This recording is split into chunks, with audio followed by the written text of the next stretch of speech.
Hey guys, welcome back to the channel and back to another Black Desert Online video. So today we're going to be taking a look at Star's End. I decided to go ahead and go out here and finally finish my Book of Mograine quest to get my 100,000 Agris Fever points because I have personally been slacking off on that. And I decided to just go ahead and grind for the hour and see if it is worth it to grind out here in the current state of the game.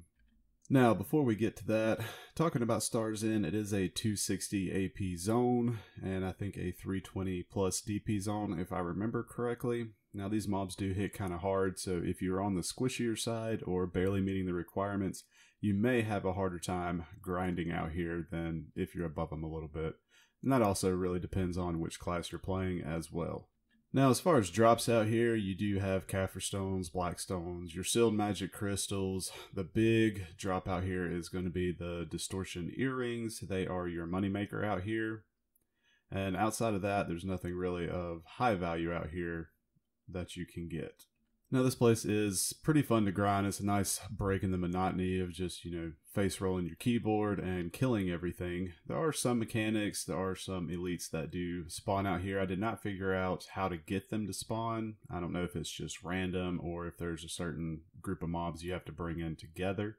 And then you do also have these corrupted star pieces that are laying around everywhere. You can group up a ton of mobs, bring them to them, destroy the corrupted star piece, and it will either knock them down or sometimes it will just straight up kill all the mobs for you, which does make it a lot faster and pretty nice while you're grinding out here. Now, while I spent my time out here grinding, I really personally don't feel like it's really worth it to grind out here if you're not trying to get the distortion earrings. And the way the game's set up right now, with all the lower to mid-tier grind spots having been buffed, they provide a lot more silver per hour. Now, RNG does play a factor into that. If you get a black distortion earring, you can make solid silver out here per hour. But after an hour of grinding out here, I only got like 150 mil worth of trash loot, probably around like 30 mil maybe worth of Kaffir stones, and like 7 mil worth of sealed magic crystals. Probably about 10 mil worth of black stones, so nothing spectacular. Now, the first time I ever came out here and grinded for a while, I barely met the requirements. I didn't have that good of a time because I was having to spam potions to stay alive, but I did get 2 black distortion earrings, so that silver per hour was great. So this is kind of one of those, I guess, more quote-unquote old school grind zones in my opinion, that you're relying on the big RNG drops to make your silver per hour out here. Now, when the big elite spawn, I think it's called like Apostle of Malevolence, if I remember correctly, they're the ones that have your highest drop rate for like your Kaffir stones. You do get some massive pure magics from them, but outside of that, it's really not that great.